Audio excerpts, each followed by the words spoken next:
Speaker, the President of the United States.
Speaker Johnson, Vice President Vance, the First Lady of the United States,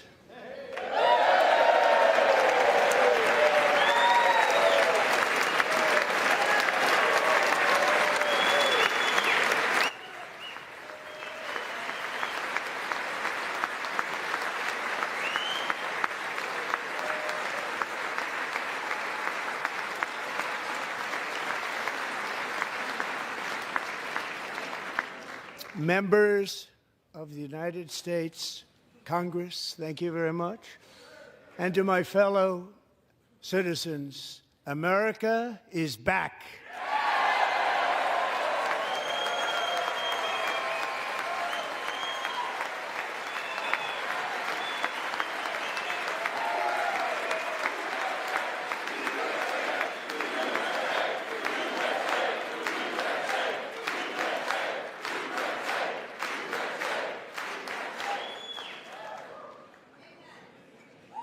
6 weeks ago, I stood beneath the dome of this Capitol and proclaimed the dawn of the golden age of America. From that moment on, it has been nothing but swift and unrelenting action to usher in the greatest and most successful era in the history of our country. We have accomplished more in 43 days than most administrations accomplished in 4 years or 8 years, and we are just getting started.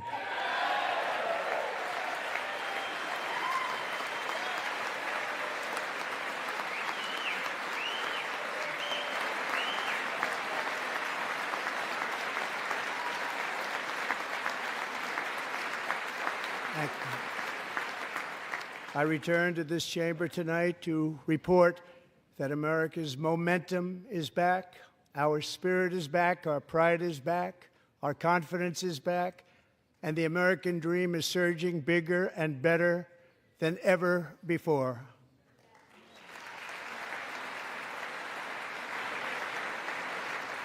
The American dream is unstoppable, and our country is on the verge of a comeback, the likes of which the world has never witnessed and perhaps will never witness again. There's never been anything like it. The presidential election of November 5th was a mandate like has not been seen in many decades.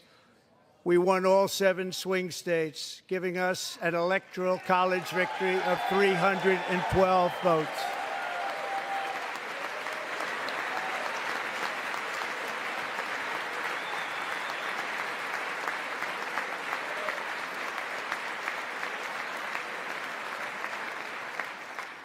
We won the popular vote by big numbers and won counties in our country.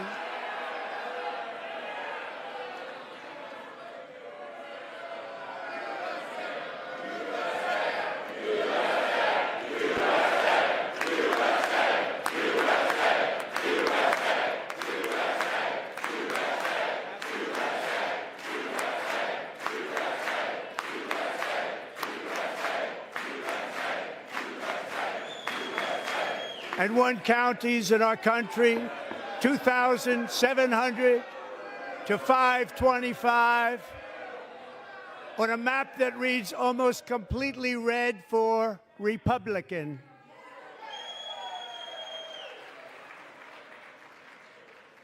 Now, for the first time in modern history, more Americans believe that our country is headed in the right direction than the wrong direction. In fact, it's an astonishing record, 27-point swing, the most ever.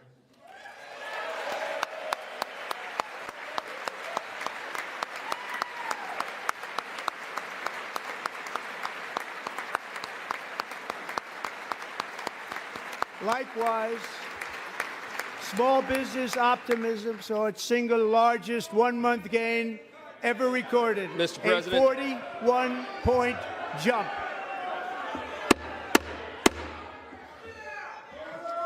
Members are directed to uphold and maintain decorum in the House and to cease any further disruptions. That's your warning.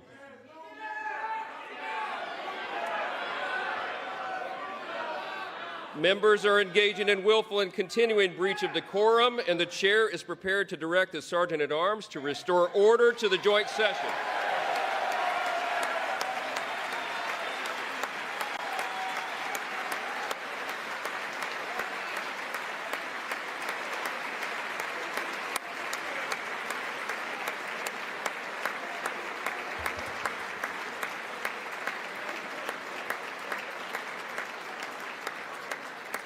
Mr. Green, take your seat. Take your seat, sir. Take your seat. Finding that members continue to engage in willful and concerted disruption of proper decorum, the chair now directs the Sergeant-at-Arms to restore order. Remove this gentleman from the chamber.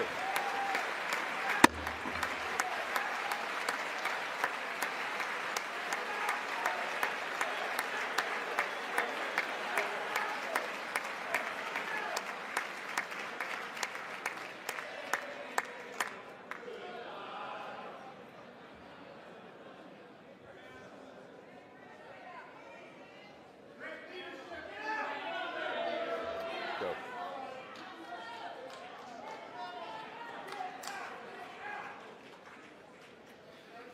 Members are directed to uphold and maintain decorum in the House. Mr. President, you continue. Thank you.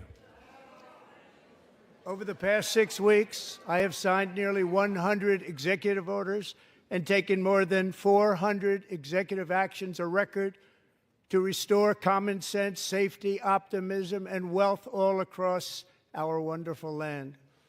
The people elected me to do the job, and I'm doing it.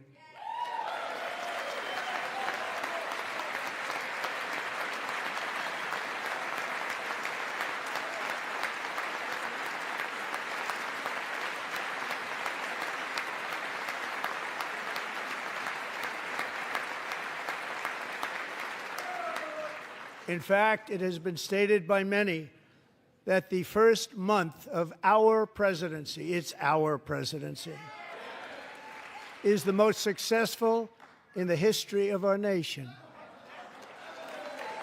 By many.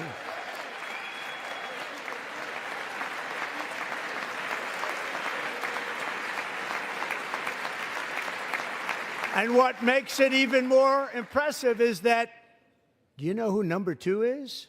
George Washington. How about that? How about that? I don't know about that list, but we'll take it. Within hours of taking the oath of office, I declared a national emergency on our southern border, and I deployed the U.S. military and Border Patrol to repel the invasion of our country. And what a job they've done. As a result, illegal border crossings last month were by far the lowest ever recorded, ever.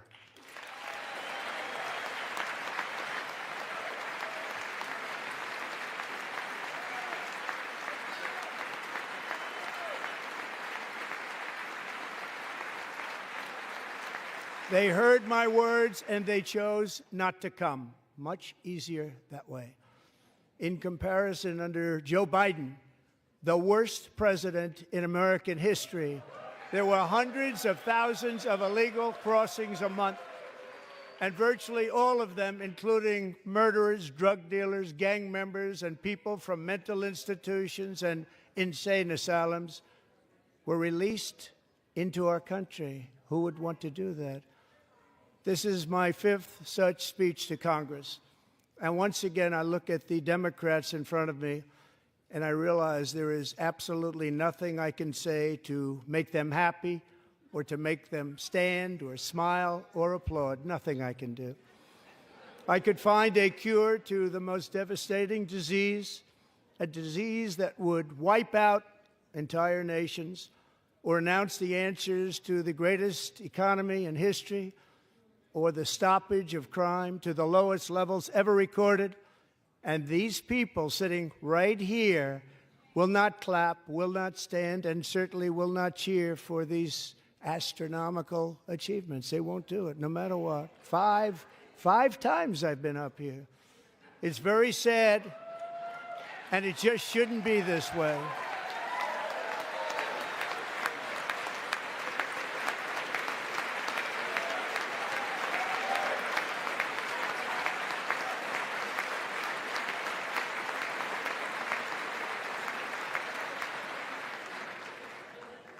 So Democrats sitting before me, for just this one night, why not join us in celebrating so many incredible wins for America?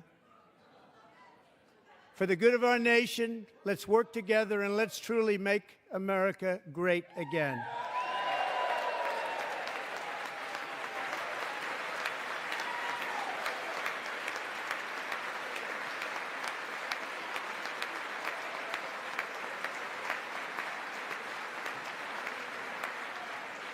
Every day, my administration is fighting to deliver the change America needs to bring a future that America deserves, and we're doing it. This is a time for big dreams and bold action. Upon taking office, I imposed an immediate freeze on all federal hiring, a freeze on all new federal regulations, and a freeze on all foreign aid.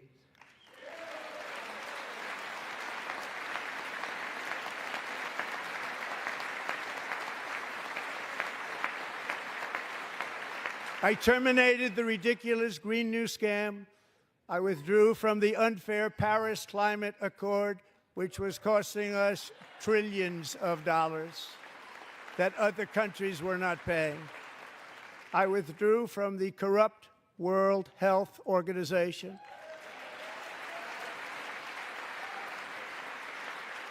And I also withdrew from the anti-American UN Human Rights Council.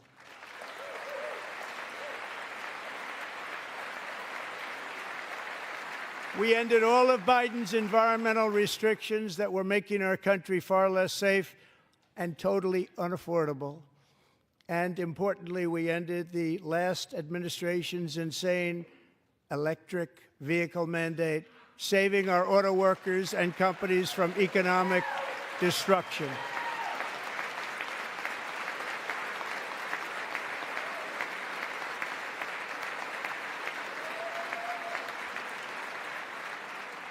To unshackle our economy, I have directed that for every one new regulation, 10 old regulations must be eliminated, just like I did in my very successful first term.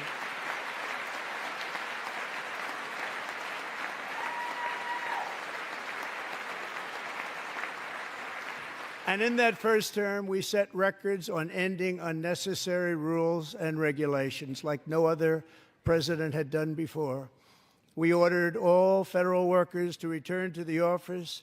They will either show up for work in person or be removed from their job.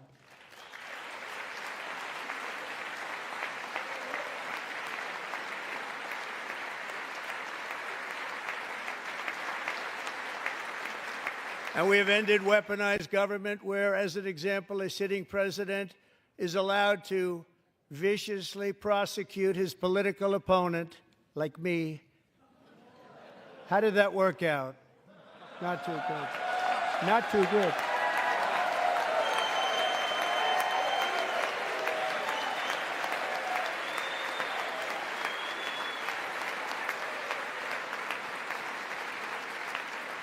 And I have stopped all government censorship and brought back free speech in America. It's back.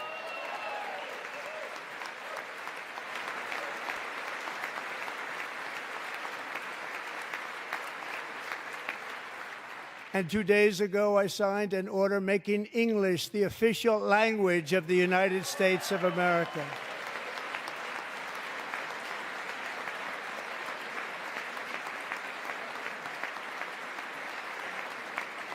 I renamed the Gulf of Mexico the Gulf of America.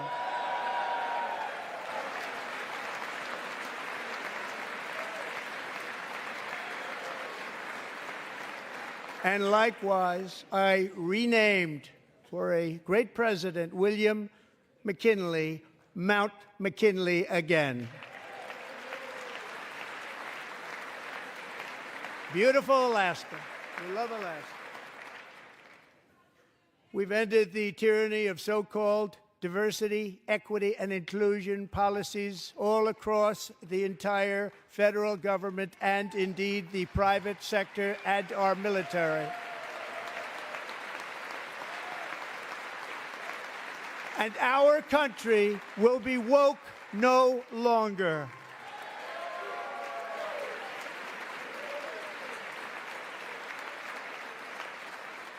We believe that whether you are a doctor, an accountant, a lawyer, or an air traffic controller, you should be hired and promoted based on skill and competence, not race or gender. Very important.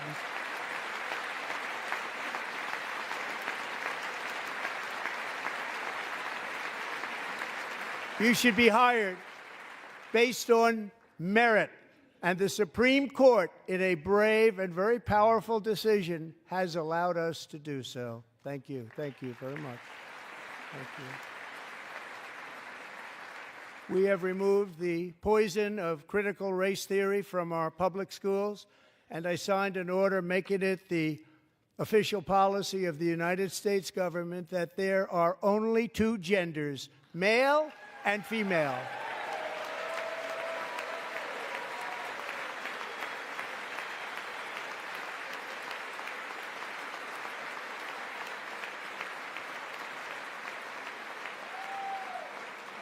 I also signed an executive order to ban men from playing in women's sports.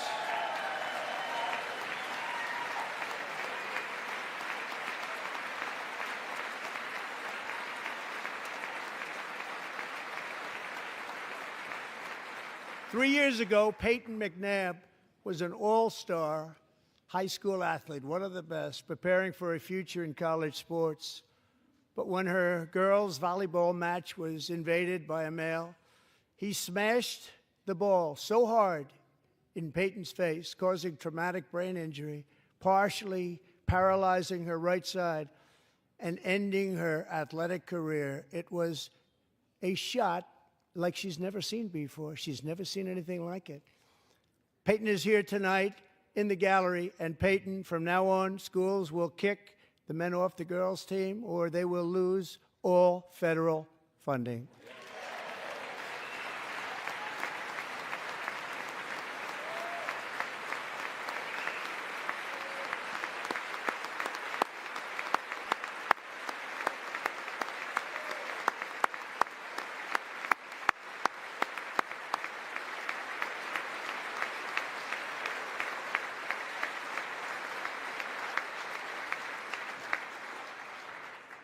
And if you really want to see numbers, just take a look at what happened in the women's boxing, weightlifting, track and field, swimming, or cycling, where a male recently finished a long-distance race 5 hours and 14 minutes ahead of a woman for a new record by 5 hours.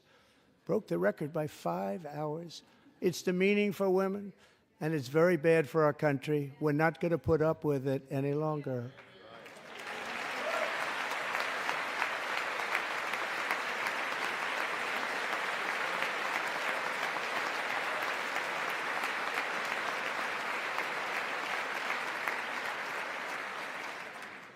What I have just described is only a small fraction of the common sense revolution that is now, because of us, sweeping the entire world. Common sense has become a common theme, and we will never go back. Never. Never going to let that happen. Among my very highest priorities is to rescue our economy and get dramatic and immediate relief to working families. As you know, we inherited from the last administration an economic catastrophe and an inflation nightmare. Their policies drove up energy prices, pushed up grocery costs, and drove the necessities of life out of reach for millions and millions of Americans. They've never had anything like it. We suffered the worst inflation in 48 years, but perhaps even in the history of our country. They're not sure. As president, I'm fighting every day to reverse this damage and make America affordable again.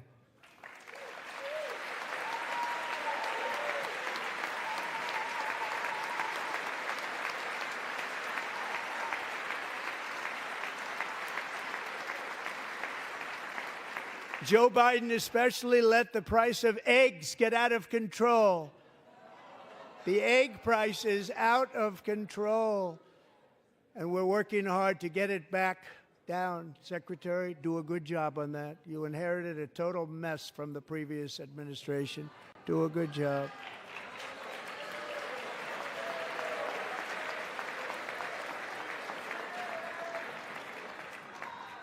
A major focus of our fight to defeat inflation is rapidly reducing the cost of energy. The previous administration cut the number of new oil and gas leases by 95%, slowed pipeline construction to a halt, and closed more than 100 power plants. We are opening up many of those power plants right now.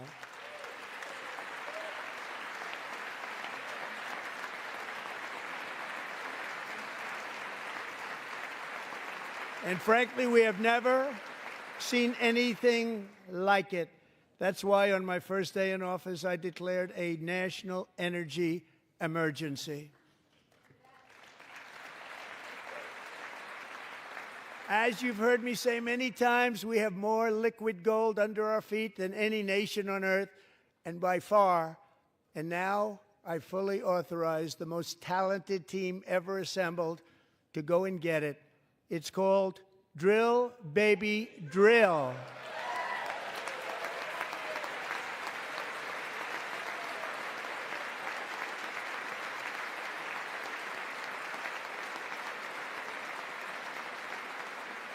My administration is also working on a gigantic natural gas pipeline in Alaska, among the largest in the world, where Japan, South Korea, and other nations want to be our partner with investments of trillions of dollars each. There's never been anything like that one.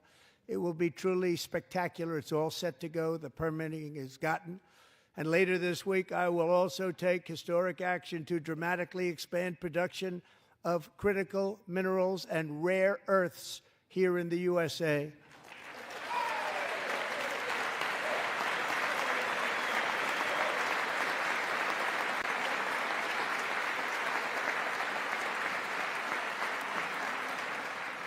To further combat inflation, we will not only be reducing the cost of energy, but will be ending the flagrant waste of taxpayer dollars.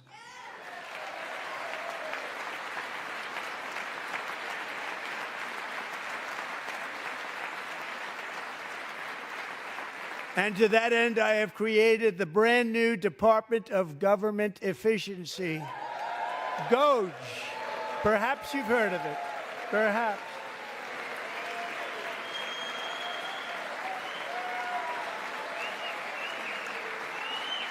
Which is headed by Elon Musk, who is in the gallery tonight.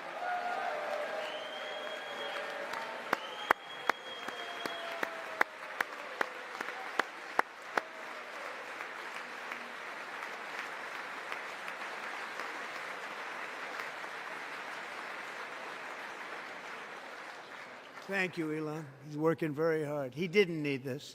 He didn't need this. Thank you very much. We appreciate it. Everybody here, even this side, appreciates it, I believe. They just don't want to admit that.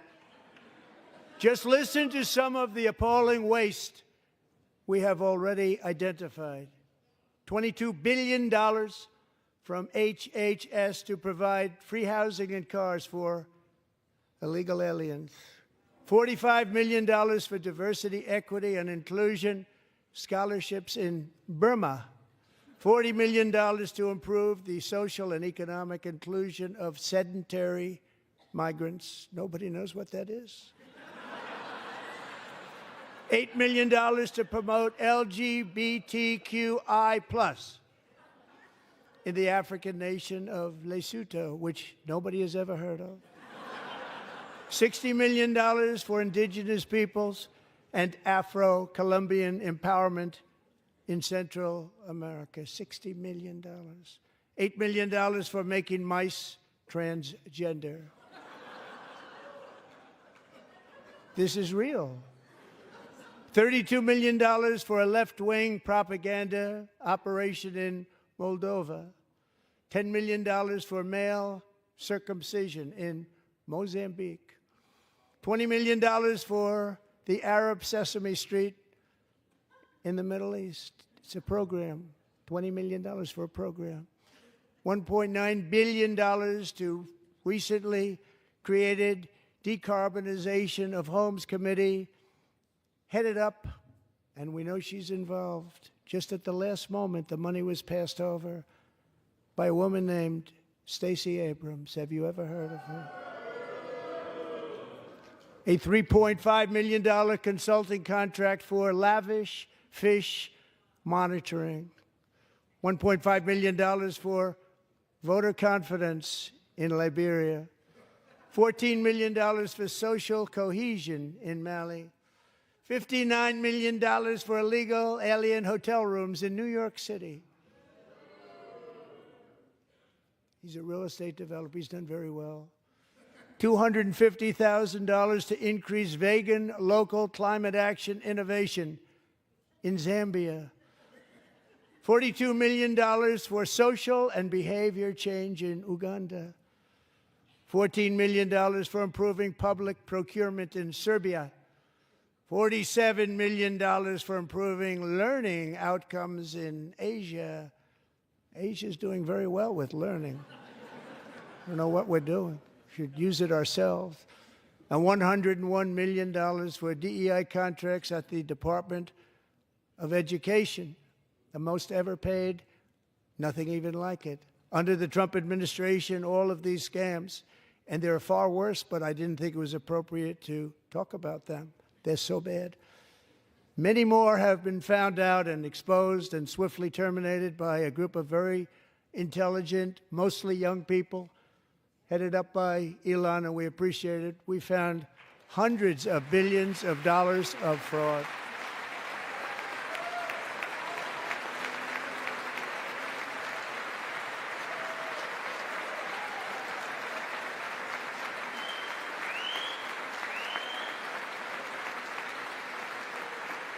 And we've taken back the money and reduced our debt to fight inflation and other things.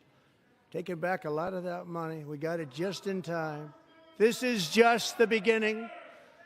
The Government Accountability Office, a federal government office, has estimated annual fraud of over $500 billion in our nation, and we are working very hard to stop it. We're going to. We're also identifying shocking levels of incompetence and probable fraud in the Social Security program for our seniors, and that our seniors and people that we love rely on. Believe it or not, government databases list 4.7 million Social Security members from people aged 100 to 109 years old. It lists 3.6 million people from ages 110 to 119. I don't know any of them. I know some people that are rather elderly, but not quite that elderly. 3.47 million people from ages 120 to 129. 3.9 million people from ages 130 to 139. 3.5 million people from ages 140 to 149. And money is being paid to many of them, and we're searching right now. In fact, Pam, good luck. Good luck. You're going to find it. But a lot of money is paid out to people because it just keeps getting paid, and nobody does, and it really hurts Social Security and hurts our country. 1.3 million people from ages 150 to 159, and over 130,000 people, according to the Social Security databases, are age over 160 years old. We have a healthier country than I thought, Bobby.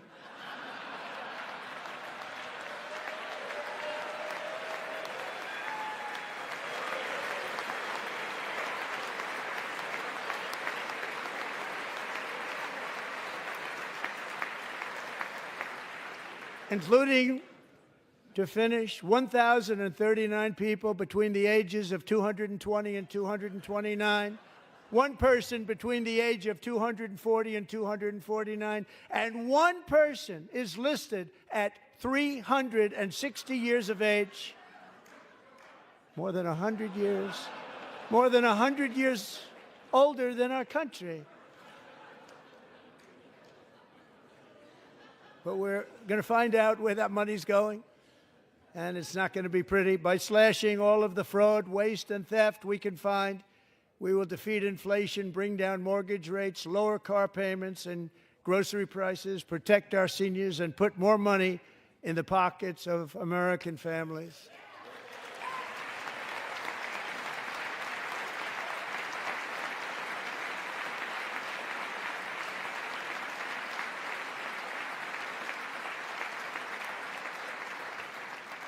And today, interest rates took a beautiful drop, big, beautiful drop. It's about time.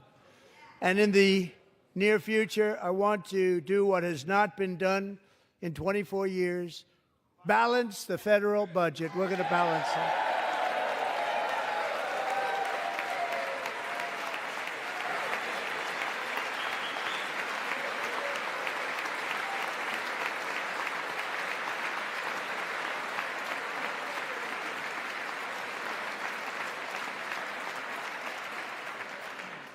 With that goal in mind, we have developed in great detail what we are calling the Gold Card, which goes on sale very, very soon. For $5 million, we will allow the most successful job-creating people from all over the world to buy a path to U.S. citizenship. It's like the green card, but better and more sophisticated. And these people will have to pay tax in our country. They won't have to pay tax from where they came. The money that they've made, you wouldn't want to do that, but they have to pay tax, create jobs. They'll also be taking people out of colleges and paying for them so that we can keep them in our country instead of having them being forced out. Number one, at the top school, as an example, being forced out and not being allowed to stay and create tremendous numbers of jobs and great success for a company out there. So while we take out the criminals, killers, traffickers, and child predators who are allowed to enter our country under the open border policy of these people, the Democrats, the Biden administration, the open border insane policies that you've allowed to destroy our country, we will now bring in brilliant, hardworking, job-creating people.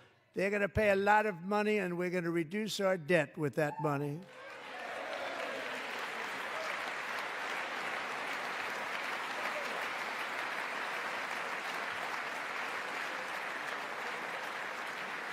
Americans have given us a mandate for bold and profound change. For nearly 100 years, the federal bureaucracy has grown until it has crushed our freedoms, ballooned our deficits, and held back America's potential in every possible way. The nation founded by pioneers and risk-takers now drowns under millions and millions of pages of regulations and debt. Approvals that should take 10 days to get instead take 10 years, 15 years, and even 20 years before you're rejected. Meanwhile, we have hundreds of thousands of federal workers who have not been showing up to work. My administration will reclaim power from this unaccountable bureaucracy, and we will restore true democracy to America again.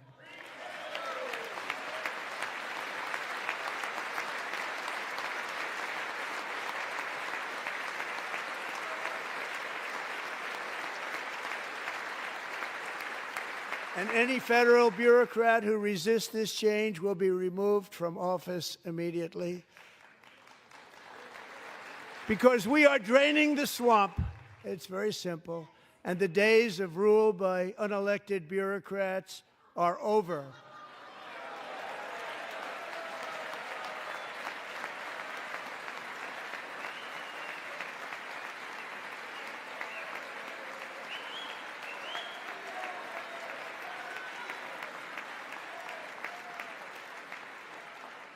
And the next phase of our plan to deliver the greatest economy in history is for this Congress to pass tax cuts for everybody. They're in there. They're waiting for you to vote. And I'm sure that the people on my right, I don't mean the Republican right, but my right here, I'm sure you're going to vote for those tax cuts, because otherwise I don't believe the people will ever vote you into office. So I'm doing you a big favor by telling you that. But I know this group is going to be voting for the tax.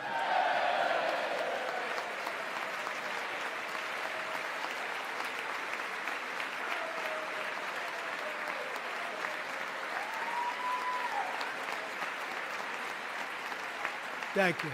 It's a very, very big part of our plan. We had tremendous success in our first term with it. A very big part of our plan. We're seeking permanent income tax cuts all across the board. And to get urgently needed relief to Americans hit especially hard by inflation, I'm calling for no tax on tips, no tax on overtime, and no tax on Social Security benefits for our great seniors.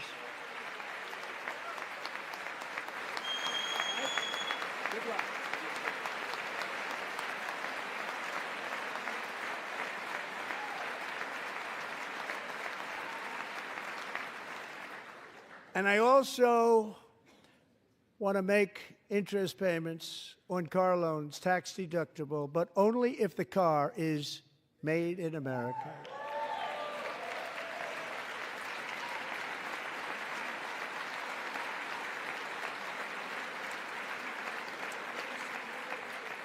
And by the way, we're going to have growth in the auto industry like nobody's ever seen. Plants are opening up all over the place. Deals are being made. Never seen. That's a combination of the election win and tariffs. It's a beautiful word, isn't it? That, along with our other policies, will allow our auto industry to absolutely boom. It's going to boom. Spoke to the majors today, all three, the top people, and they're so excited. In fact, already numerous car companies have announced that they will be building massive automobile plants in America, with Honda just announcing a new plant in Indiana, one of the largest anywhere in the world.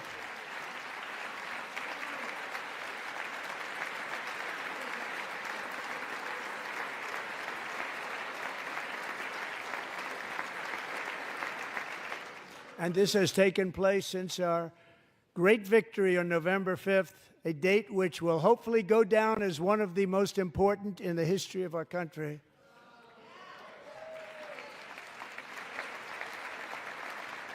In addition, as part of our tax cuts, we want to cut taxes on domestic production and all manufacturing.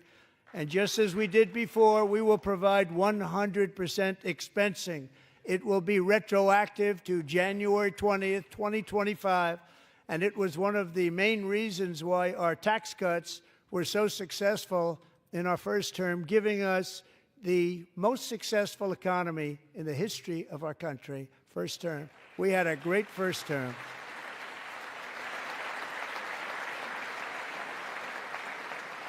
If you don't make your product in America, however, under the Trump administration, you will pay a tariff, and in some cases, a rather large one. Other countries have used tariffs against us for decades, and now it's our turn to start using them against those other countries. On average, the European Union, China, Brazil, India, Mexico, and Canada, have you heard of them? And countless other nations charge us tremendously higher tariffs than we charge them. It's very unfair. India charges us auto tariffs higher than 100%. China's average tariff on our products is twice what we charge them. And South Korea's average tariff is 4 times higher. Think of that, 4 times higher. And we give so much help militarily and in so many other ways to South Korea. But that's what happens. This is happening by friend and foe.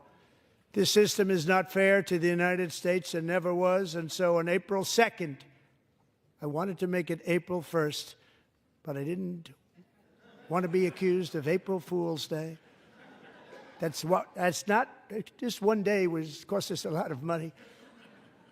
But we're going to do it in April. I'm a very superstitious person. April 2nd, reciprocal tariffs kick in. And whatever they tariff us, other countries, we will tariff them. That's reciprocal, back and forth. Whatever they tax us, we will tax them. If they do non-monetary tariffs to keep us out of their market, then we will do non-monetary barriers to keep them out of our market. There's a lot of that, too. They don't even allow us in their market. We will take in trillions and trillions of dollars and create jobs like we have never seen before. I did it with China, and I did it with others, and the Biden administration couldn't do anything about it because there was so much money they couldn't do anything about it. We have been ripped off for decades by nearly every country on earth, and we will not let that happen any longer.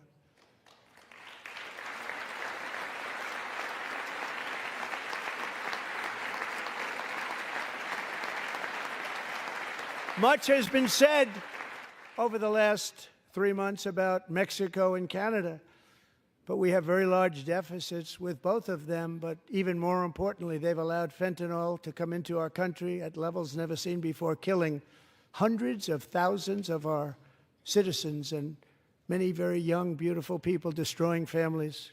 Nobody's ever seen anything like it. They are, in effect, receiving subsidies of hundreds of billions of dollars. We pay subsidies to Canada and to Mexico of hundreds of billions of dollars, and the United States will not be doing that any longer. We're not going to do it any longer.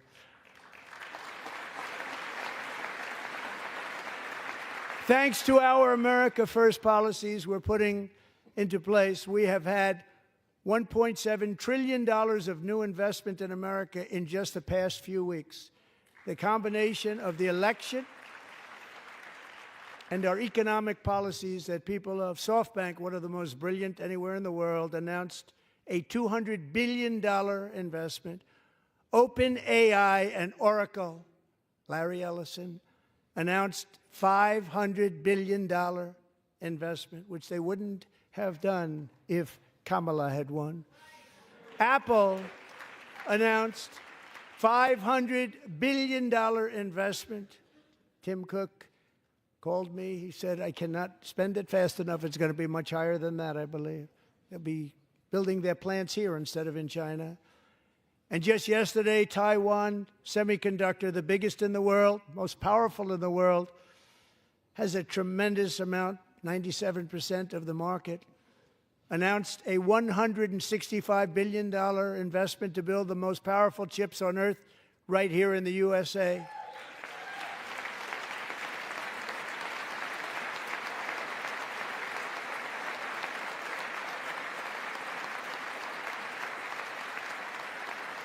And we're not giving them any money. Your CHIPS Act is a horrible, horrible thing. We give hundreds of billions of dollars, and it doesn't mean a thing. They take our money and they don't spend it.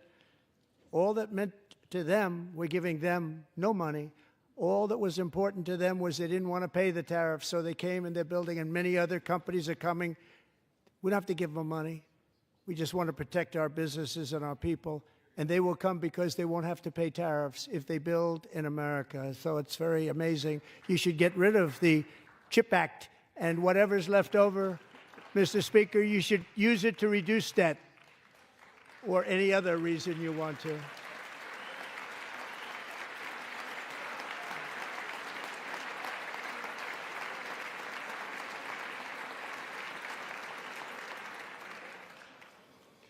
Our new trade policy will also be great for the American farmer. I love the farmer, who will now be selling into our home market, the USA, because nobody is going to be able to compete with you. Because there's goods that come in from other countries and companies, they're really in a bad position in so many different ways. They're uninspected.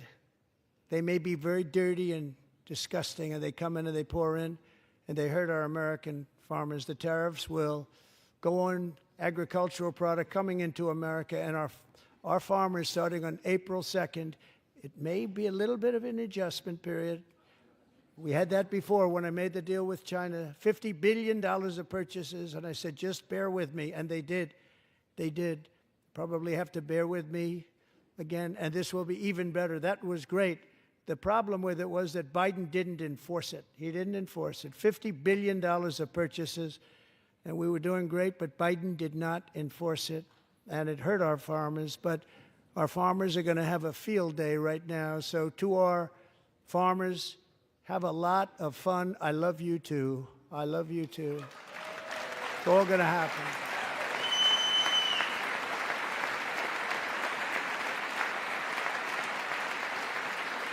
And I have also imposed a 25% tariff on foreign aluminum, copper, lumber, and steel, because if we don't have, as an example, steel and lots of other things, we don't have a military, and frankly, we just won't have a country very long. Here today is a proud American steelworker, fantastic person from Decatur, Alabama, Jeff Denard.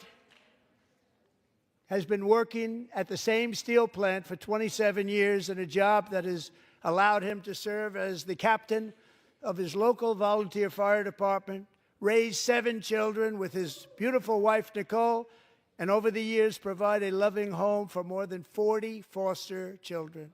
So great, Jeff.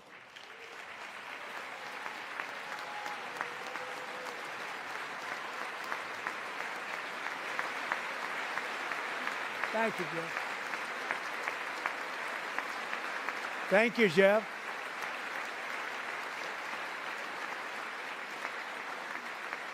Stories like Jeff's remind us that tariffs are not just about protecting American jobs. They're about protecting the soul of our country. Tariffs are about making America rich again and making America great again, and it's happening, and it will happen rather quickly. There'll be a little disturbance, but we're okay with that. It won't be much. No, you're not. Oh. And look where Biden took us, very low, the lowest we've ever been. Jeff, I want to thank you very much. And I also want to recognize another person who has devoted herself to foster care community. She works so hard on it. A very loving person, our magnificent First Lady of the United States.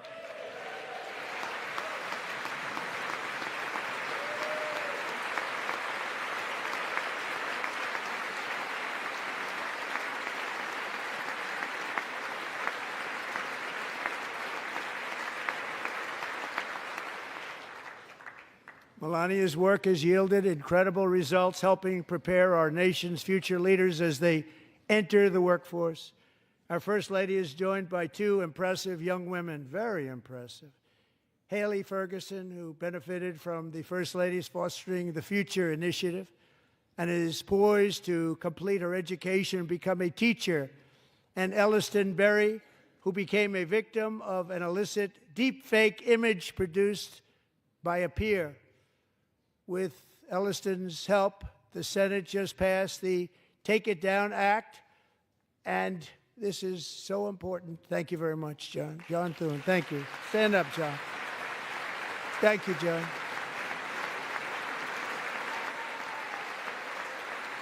Thank you all very much.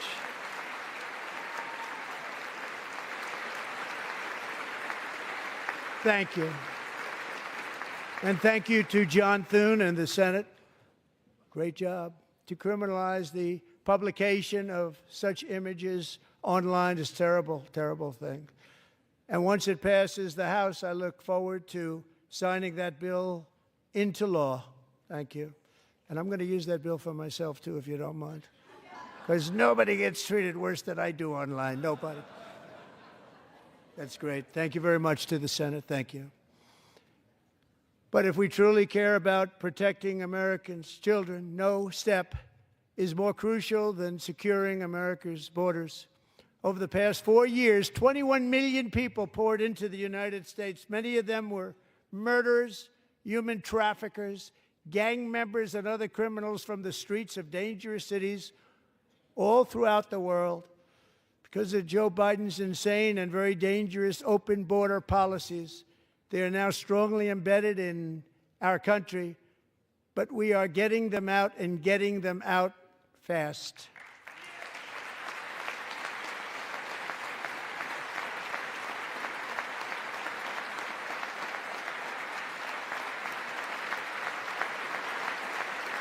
And I want to thank Tom Homan and Christy. I want to thank you and Paul of Border Patrol.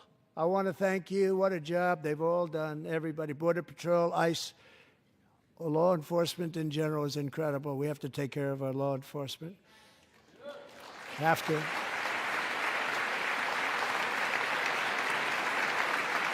Last year,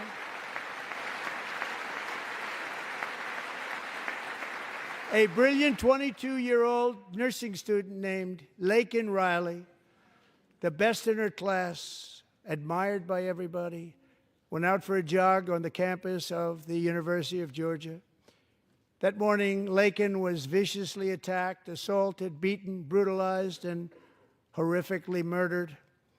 Laken was stolen from us by a savage illegal alien gang member who was arrested while trespassing across Biden's open southern border and then set loose into the United States under the heartless policies of that failed administration. It was indeed a failed administration. He had then been arrested and released in a Democrat-run sanctuary city, a disaster, before ending the life of this beautiful young angel. With us this evening are Laken's beloved mother, Allison, and her sister, Lauren.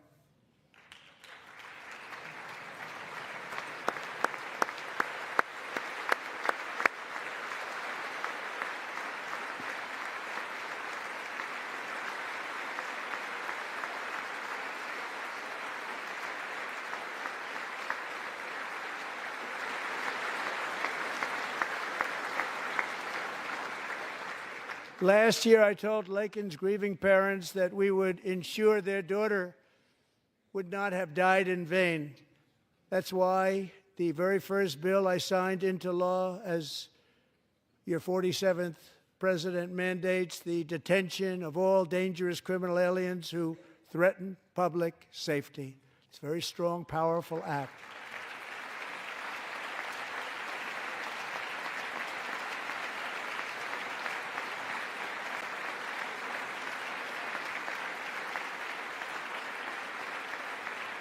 It's called the Laken-Riley Act. So Allison and Lauren, America will never, ever forget our beautiful Laken Hope Riley.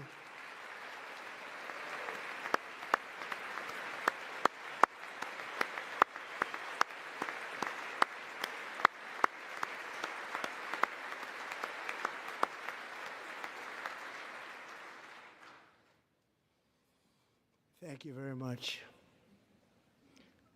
Since taking office, my administration has launched the most sweeping border and immigration crackdown in American history, and we quickly achieved the lowest numbers of illegal border crossers ever recorded. Thank you.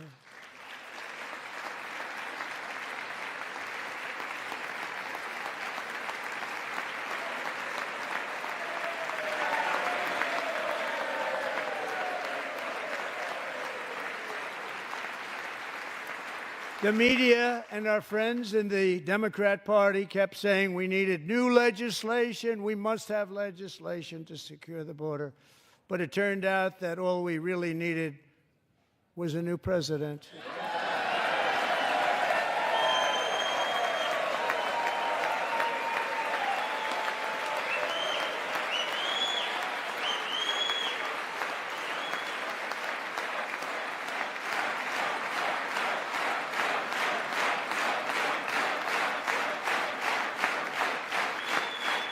Thank you. Joe Biden didn't just open our borders, he flew illegal aliens over them to overwhelm our schools, hospitals, and communities throughout the country. Entire towns like Aurora, Colorado, and Springfield, Ohio, buckled under the weight of the migrant occupation and corruption like nobody's ever seen before. Beautiful towns destroyed. Now, just as I promised in my inaugural address, we are achieving the great liberation of America.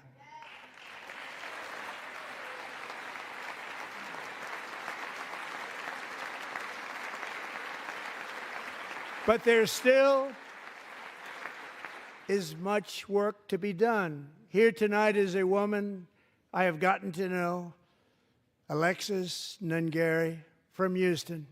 Wonderful woman. Last June, Alexis's 12-year-old daughter, her precious Jocelyn, walked to a nearby convenience store. She was kidnapped, tied up, assaulted for 2 hours under a bridge, and horrifically murdered.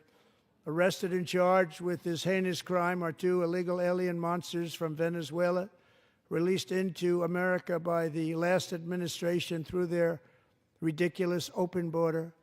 The death of this beautiful 12-year-old girl and the agony of her mother and family touched our entire nation greatly.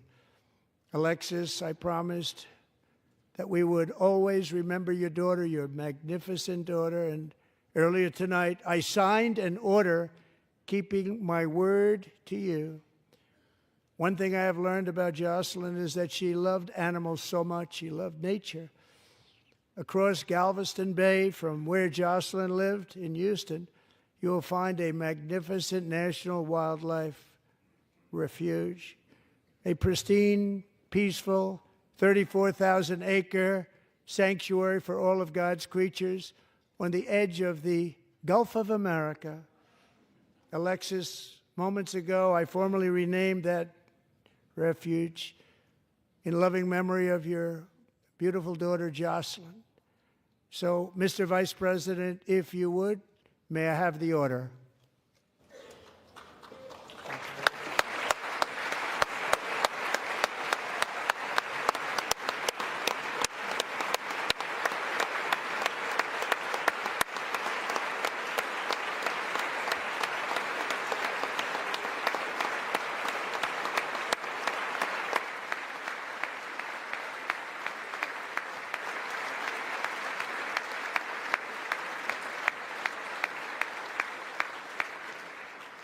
Thank you very much.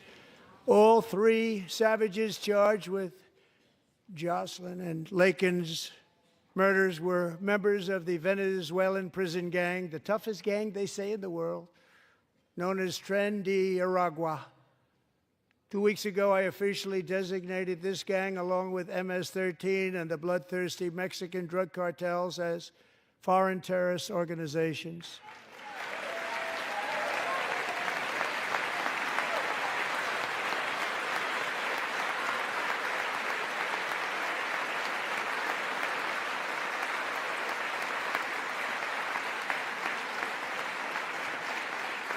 They are now officially in the same category as ISIS, and that's not good for them. Countless thousands of these terrorists were welcomed into the U.S. by the Biden administration. But now every last one will be rounded up and forcibly removed from our country, or, if they're too dangerous, put in jails, standing trial in this country, because we don't want them to come back ever. With us this evening is a warrior on the front lines of that battle, Border Patrol Agent Roberto Ortiz. Great guy.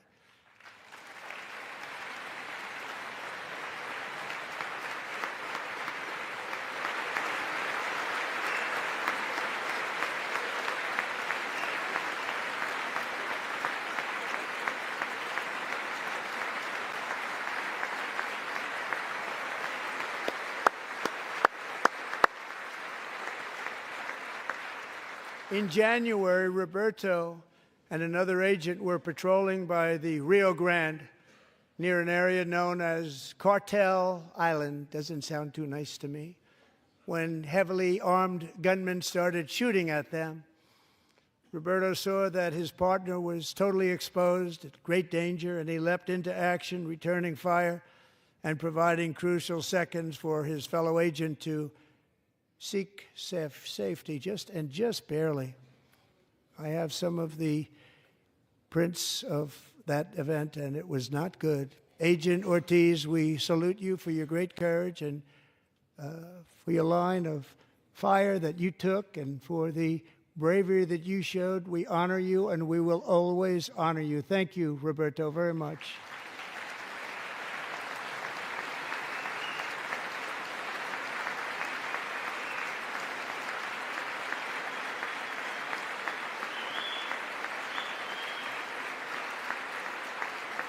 Thank you, Roberta. And I actually got to know him on my many calls to the border. He's a great, great gentleman.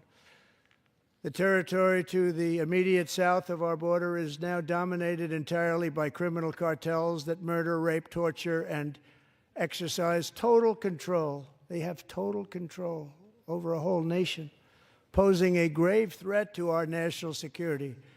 The cartels are waging war on America, and it's time for America to wage war on the cartels, which we are doing.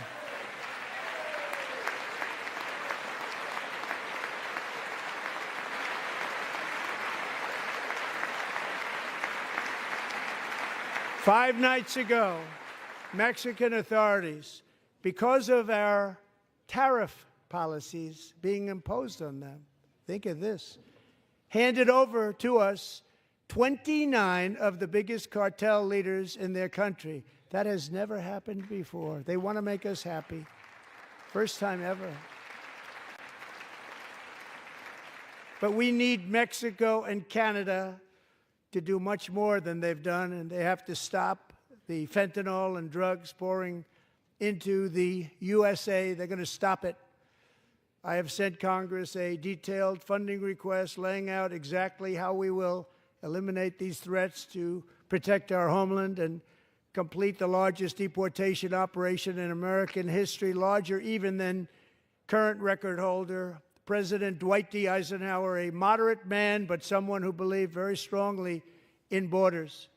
Americans expect Congress to send me this funding without delay so I can sign it into law. So, Mr. Speaker, John Thune, both of you, I hope you're going to be able to do that, Mr. Speaker. Thank you. Mr. Leader, thank you. Thank you very much. And let's get it to me. I'll sign it so fast, you won't even believe it.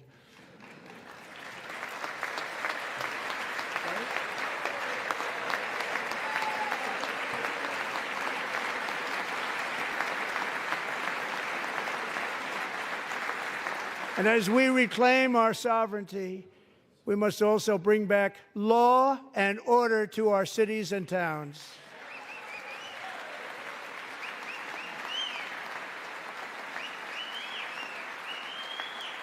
In recent years, our justice system has been turned upside down by radical left lunatics. Many jurisdictions virtually ceased enforcing the law against dangerous repeat offenders while weaponizing law enforcement against political opponents like me. My administration has acted swiftly and decisively to restore fair, equal, and impartial justice under the constitutional rule of law, starting at the FBI and the DOJ. Pam, good luck. Kash, wherever you may be, good luck. Good luck. Pam Bondi. Good luck. So important. Going to do a great job. Kash, thank you. Thank you, Kash.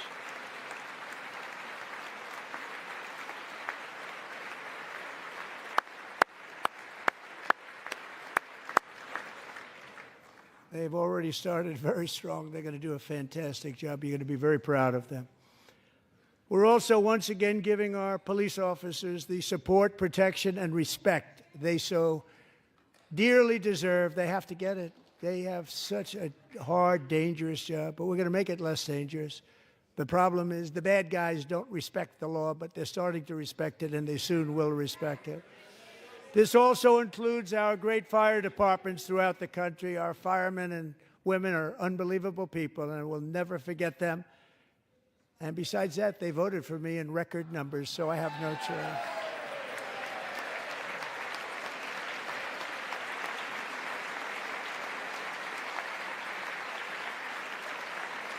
One year ago this month, 31-year-old New York police officer Jonathan Diller, unbelievably wonderful person and a great officer, was gunned down at a traffic stop on Long Island. I went to his funeral. The vicious criminal charged with his murder had 21 prior arrests, and they were rough arrests, too. He was a real bad one. The thug in the seat next to him had 14 prior arrests, and went by the name of Killer. He was Killer. He killed other people, they say, a lot of them. I attended Officer Diller's service, and when I met his wife and one-year-old son, Ryan, it was very inspirational, actually. His widow's name is Stephanie, and she is here tonight. Stephanie, thank you very much, Stephanie. Thank you very much.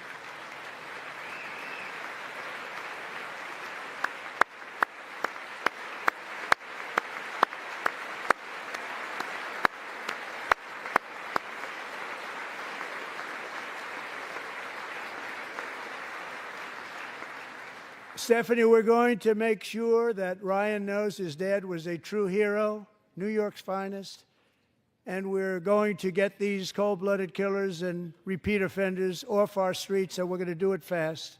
Got to stop it. They get out with 28 arrests. They push people into subway trains. They hit people over the head, back of the head with baseball bats. We got to get them out of here. I've already signed an executive order requiring a mandatory death penalty for anyone who murders a police officer, and tonight I'm asking Congress to pass that policy into permanent law.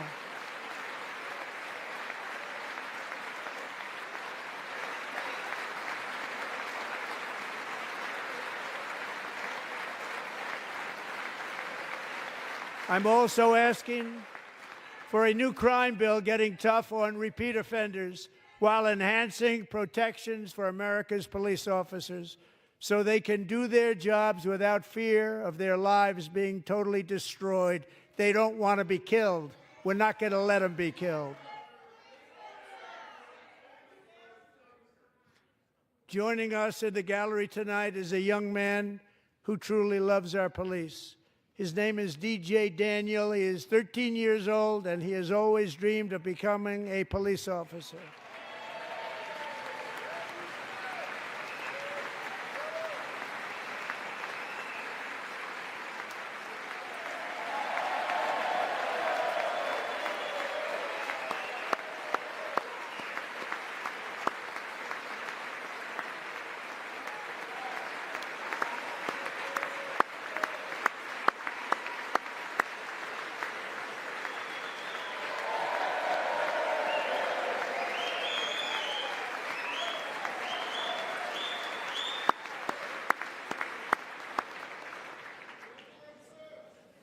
But in 2018, DJ was diagnosed with brain cancer.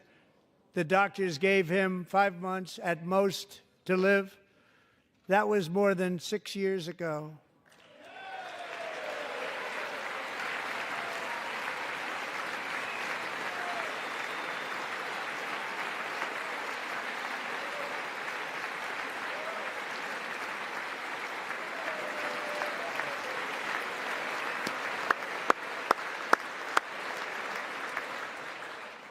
Since that time, DJ and his dad have been on a quest to make his dream come true, and DJ has been sworn in as an honorary law enforcement officer, actually a number of times. The police love him, the police departments love him. And tonight, DJ, we're going to do you the biggest honor of them all. I am asking our new Secret Service Director, Sean Curran, to officially make you an agent of the United States Secret Service.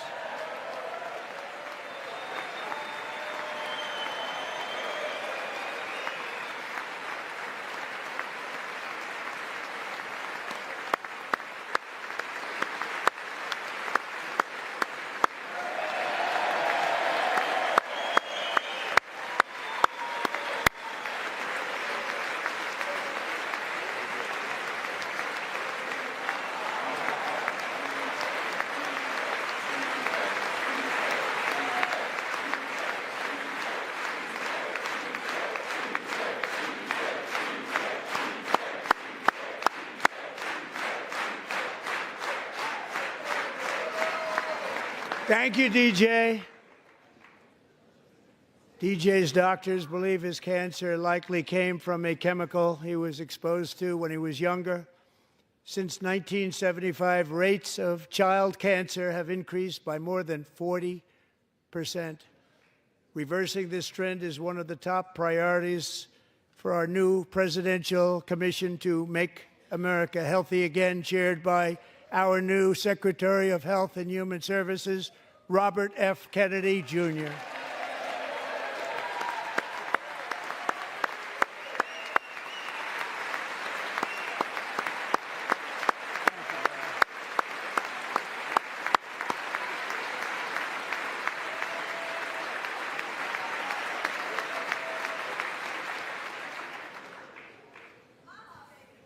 With the name Kennedy, you would have thought everybody over here would have been cheering. How quickly they forget. Our goal is to get toxins out of our environment, poisons out of our food supply, and keep our children healthy and strong.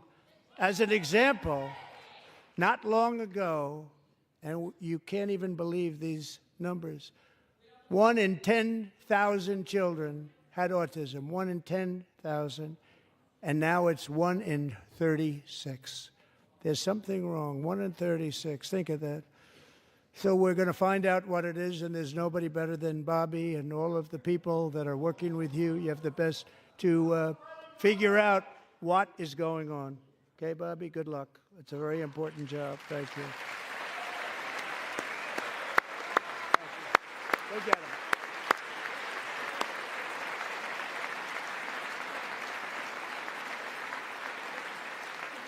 Thank you. My administration is also working to protect our children from toxic ideologies in our schools. A few years ago, January Littlejohn and her husband discovered that their daughter's school had secretly, socially transitioned their 13-year-old little girl. Teachers and administrators conspired to deceive January and her husband while encouraging her daughter to use a new name and pronouns. They, them pronoun, actually, all without telling January, who is here tonight and is now a courageous advocate against this form of child abuse. January, thank you. Thank you. Thank you very much.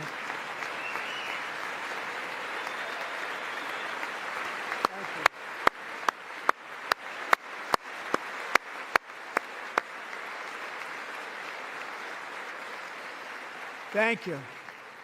Stories like this are why, shortly after taking office, I signed an executive order banning public schools from indoctrinating our children with transgender ideology.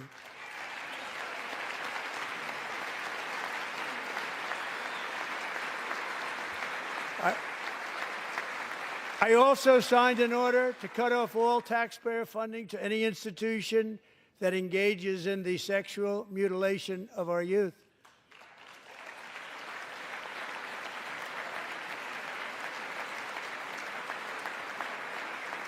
And now I want Congress to pass a bill permanently banning and criminalizing sex changes on children and forever ending the lie that any child is trapped in the wrong body. This is a big lie.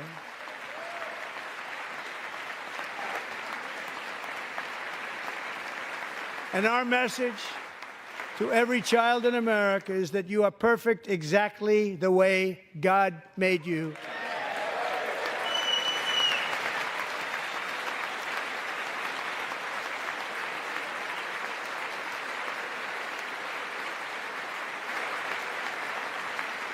Because we're getting wokeness out of our schools and out of our military, and it's already out, and it's out of our society. We don't want it. Wokeness is trouble. Wokeness is bad. It's gone. It's gone. And we feel so much better for it, don't we? Don't we feel better? Our service members won't be activists and ideologues. They will be fighters and warriors. They will fight for our country. And Pete, congratulations. Secretary of Defense, congratulations.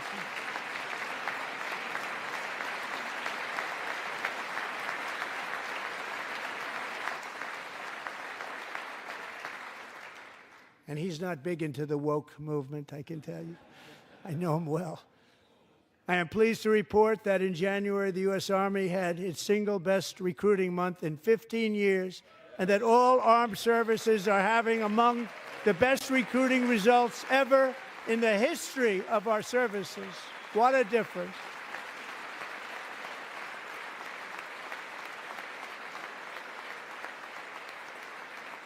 And you know, it was just a few months ago where the results were exactly the opposite. We couldn't recruit anywhere. We couldn't recruit.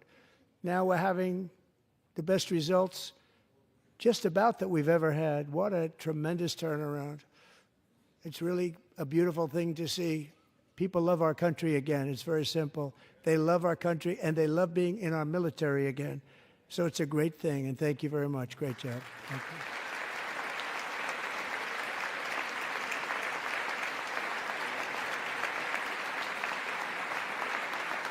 We're joined tonight by a young man, Jason Hartley, who knows the weight of that call of duty.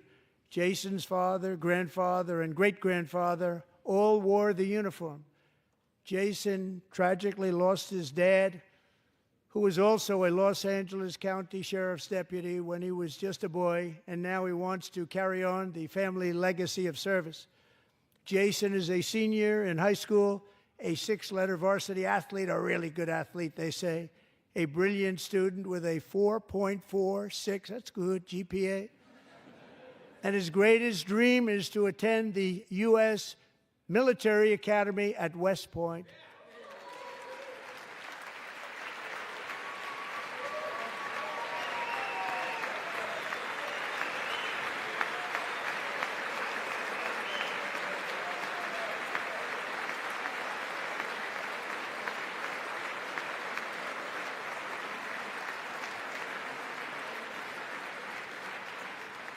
And Jason, that's a very big deal getting in. That's a hard one to get into. But I'm pleased to inform you that your application has been accepted. You will soon be joining the Corps of Cadets.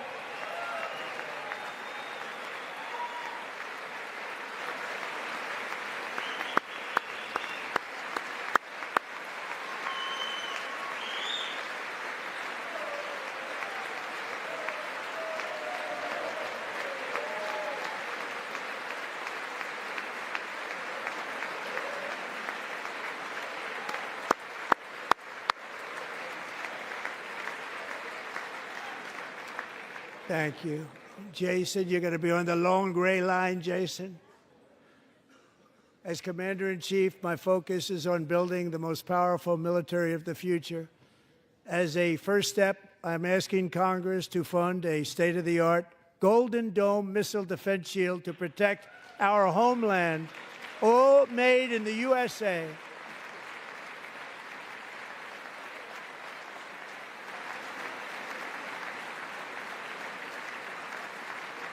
And Ronald Reagan wanted to do it long ago, but the technology just wasn't there, not even close. But now we have the technology. It's incredible, actually. And other places, they have it. Israel has it. Other places have it. And the United States should have it too, right, Tim, right?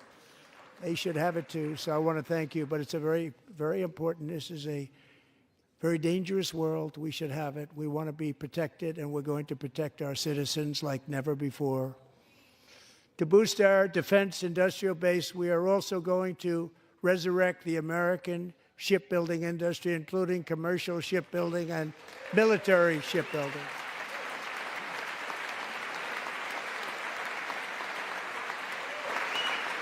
And for that purpose, I am announcing tonight that we will create a new Office of Shipbuilding in the White House and offer special tax incentives to bring this industry home to America where it belongs. We used to make so many ships. We don't make them anymore very much, but we're going to make them very fast, very soon.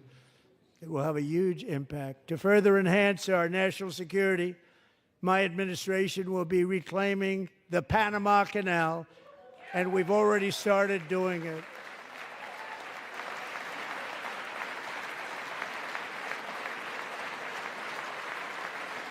Just today, a large American company announced they are buying both ports around the Panama Canal and lots of other things having to do with the Panama Canal and a couple of other canals. The Panama Canal was built by Americans for Americans, not for others, but others could use it. But it was built at tremendous cost of American blood and treasure. 38,000 workers died building the Panama Canal. They died of malaria. They died of snake bites and mosquitoes. Not a nice place to work. They paid them very highly to go there, knowing there was a 25% chance that they would die. The most expensive project also that was ever built in our country's history, if you bring it up to modern day costs. It was given away by the Carter administration for $1, but that agreement has been violated very severely. We didn't give it to China. We gave it to Panama, and we're taking it back.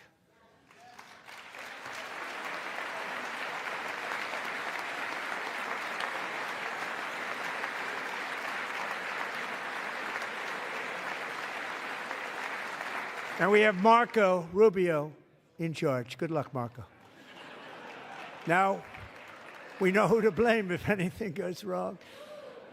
Marco's been amazing, and he's going to do a great job. Think of it. He got 100 votes. You know, he was approved with actually 99, but the 100th was this gentleman, and I feel very certain. So let's assume he got 100 votes. And I'm either very, very happy about that or I'm very concerned about it.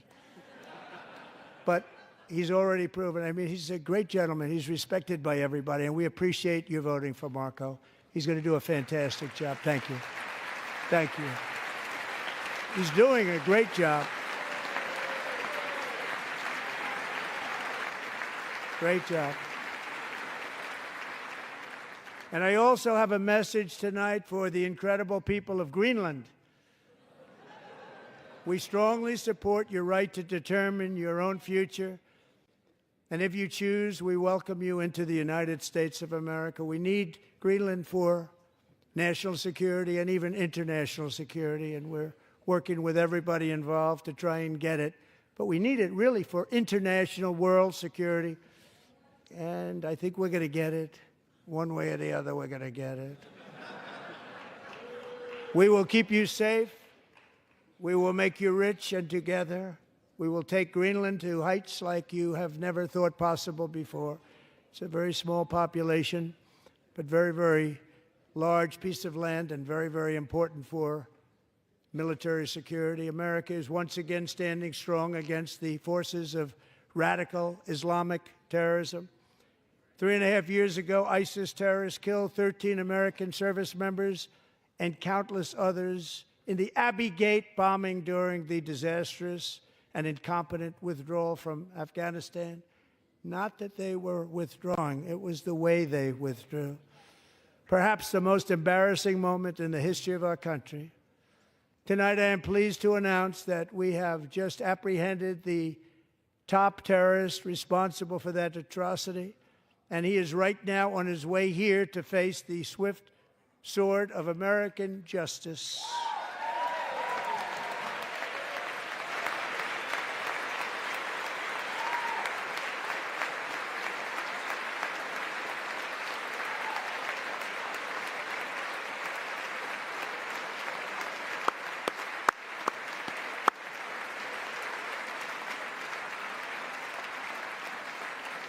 And I want to thank especially the government of Pakistan for helping arrest this monster. This was a very momentous day for those 13 families who I actually got to know very well, most of them, whose children were murdered, and the many people that were so badly, over 42 people, so badly injured on that fateful day in Afghanistan. What a horrible day. Such incompetence was shown that when Putin saw what happened, I guess he said, wow, maybe this is my chance. That's how bad it was. Should have never happened. Grossly incompetent people. I spoke to many of the parents and loved ones, and they're all in our hearts tonight. Just spoke to them on the phone. We had a big call. Every one of them called, and everybody was on the line, and they did nothing but cry with happiness. They were very happy, as happy as you can be under those circumstances. Their child, brother, sister, son, daughter was killed for no reason whatsoever. In the Middle East, we're bringing back our hostages from Gaza. In my first term, we achieved one of the most groundbreaking peace agreements in generations, the Abraham Accords.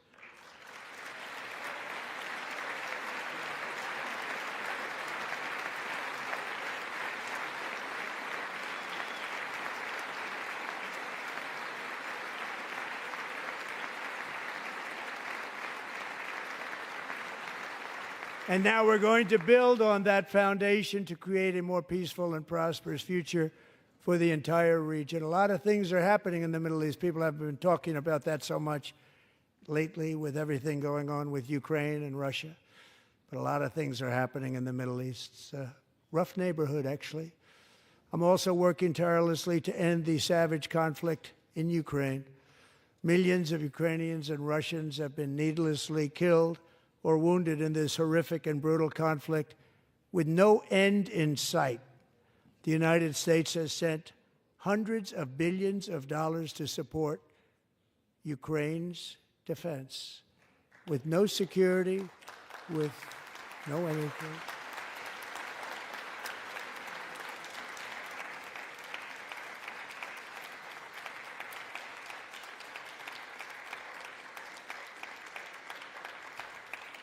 Do you want to keep it going for another 5 years? Yeah, you would say Pocahontas says yes.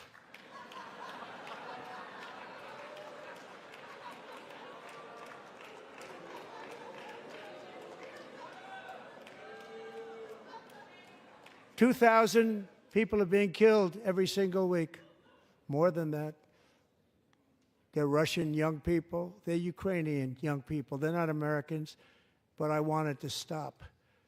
Meanwhile, Europe has sadly spent more money buying Russian oil and gas than they have spent on defending Ukraine, by far. Think of that. They've spent more buying Russian oil and gas than they have defending. And we've spent perhaps $350 billion, like taking candy from a baby. That's what happened. And they've spent $100 billion. What a difference that is. And we have an ocean separating us, and they don't. But we're getting along very well with them, and lots of good things are happening. Biden has authorized more money in this fight than Europe has spent by billions and billions of dollars. It's hard to believe that they wouldn't have stopped it and said at some point, come on, let's equalize. You got to be equal to us. But that didn't happen. Earlier today, I received an important letter from President Zelensky of Ukraine. The letter reads, Ukraine is ready to come to the negotiating table as soon as possible to bring lasting peace closer. Nobody wants peace more than the Ukrainians, he said. My team and I stand ready to work under President Trump's strong leadership to get a peace that lasts. We do really value how much America has done to help Ukraine maintain its sovereignty and independence. Regarding the agreement on minerals and security, Ukraine is ready to sign it at any time that is convenient for you. I appreciate that he sent this letter, just got it a little while ago. Simultaneously, we've had serious discussions with Russia and have received strong signals that they are ready for peace. Wouldn't that be beautiful? Wouldn't that be beautiful?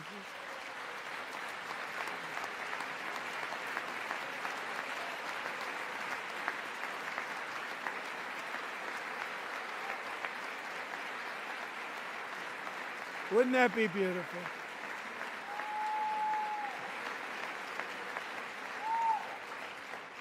It's time to stop this madness. It's time to halt the killing. It's time to end the senseless war. If you want to end wars, you have to talk to both sides. Nearly 4 years ago, amid rising tensions, a history teacher named Mark Fogel was detained in Russia and sentenced to 14 years in a penal colony. Rough stuff. The previous administration barely lifted a finger to help him. They knew he was innocent, but they had no idea where to begin. But last summer, I promised his 95-year-old mother, Malphine, that we would bring her boy safely back home. After 22 days in office, I did just that, and they are here tonight.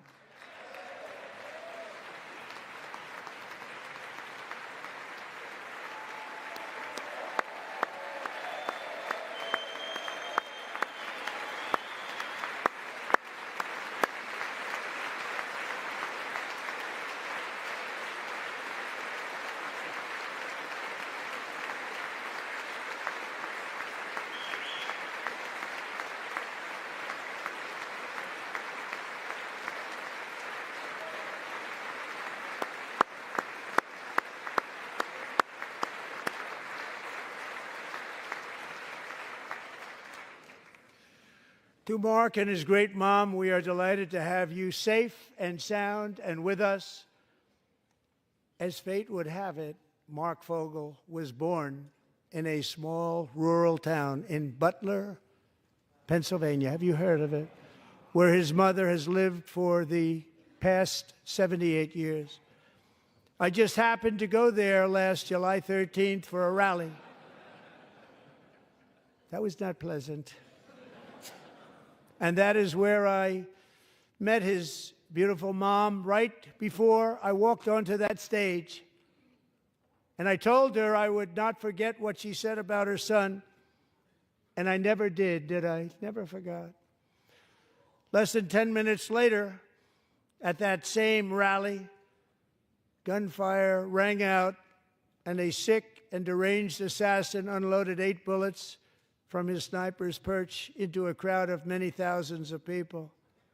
My life was saved by a fraction of an inch, but some were not so lucky. Corey Comparator was a firefighter, a veteran, a Christian, a husband, a devoted father, and above all, a protector. When the sound of gunshots pierced the air, it was a horrible sound. Corey knew instantly what it was and what to do. He threw himself on top of his wife and daughters and shielded them from the bullets with his own body. Corey was hit really hard. You know the story from there. He sacrificed his life to save theirs. 2 others, very fine people, were also seriously hit. But thankfully, with the help of 2 great country doctors, we thought they were gone, and they were saved. So those doctors had great talent.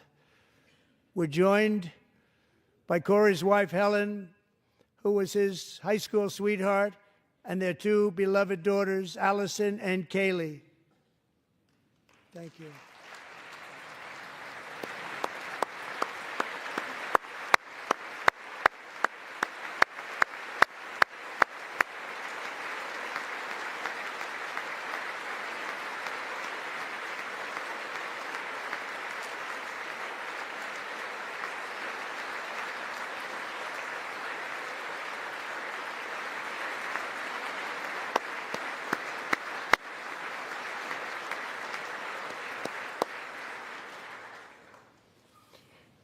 To Helen, Allison, and Kaylee, Corey is looking down on his 3 beautiful ladies right now, and he is cheering you on. He loves you.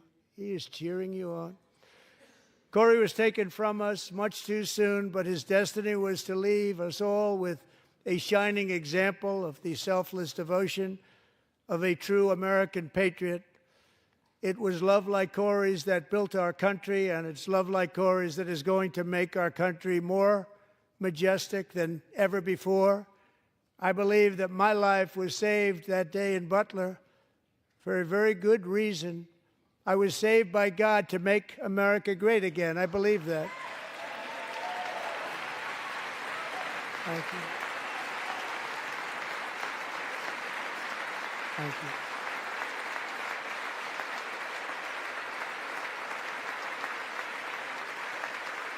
Thank you.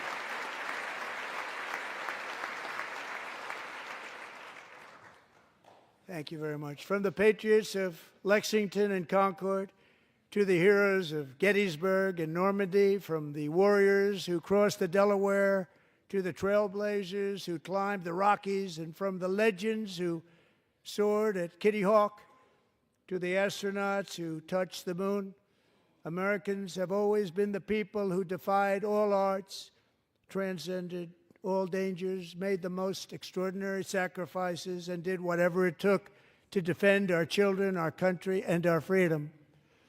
And as we have seen in this chamber tonight, that same strength, faith, love, and spirit is still alive and thriving in the hearts of the American people. Despite the best efforts of those who would try to censor us, silence us, break us, destroy us, Americans are today a proud, free, sovereign, and independent nation that will always be free, and we will fight for it till death. We will never let anything happen to our beloved country, because we are a country of doers, dreamers, fighters, and survivors. Our ancestors crossed a vast ocean, strode into the unknown wilderness, and carved their fortunes from the rock and soil of a perilous and very dangerous frontier.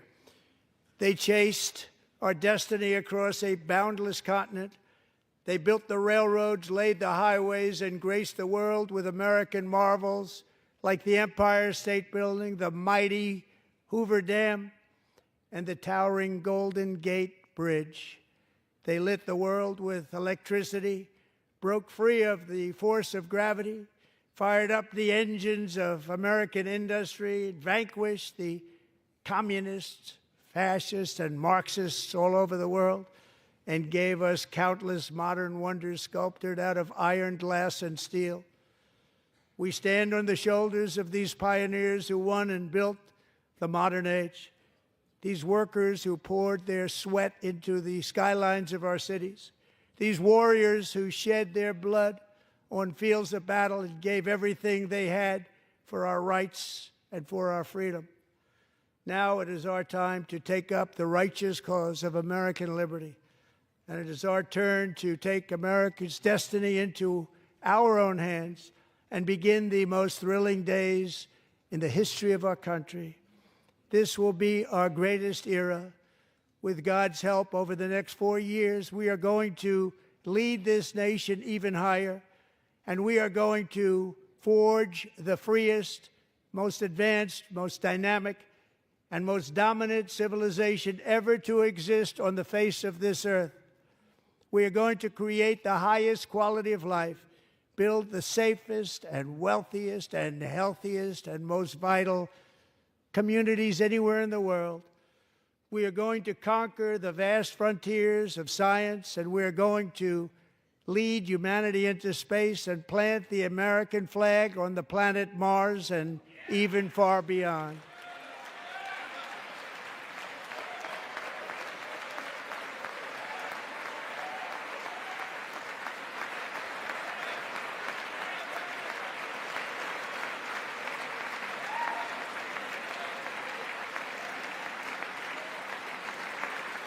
And through it all, we are going to rediscover the unstoppable power of the American spirit. And we are going to renew unlimited promise of the American dream. Every single day, we will stand up and we will fight, fight, fight for the country our citizens believe in and for the country our people deserve.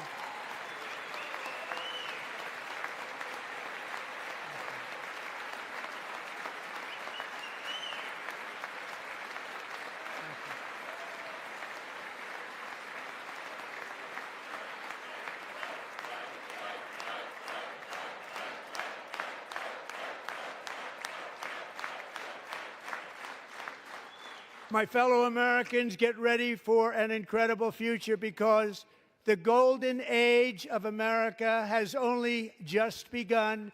It will be like nothing that has ever been seen before. Thank you, God bless you, and God bless America.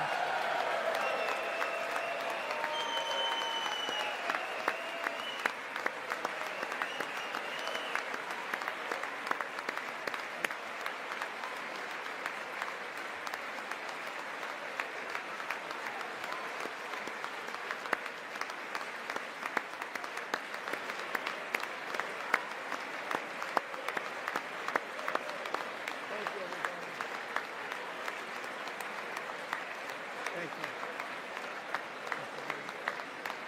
you.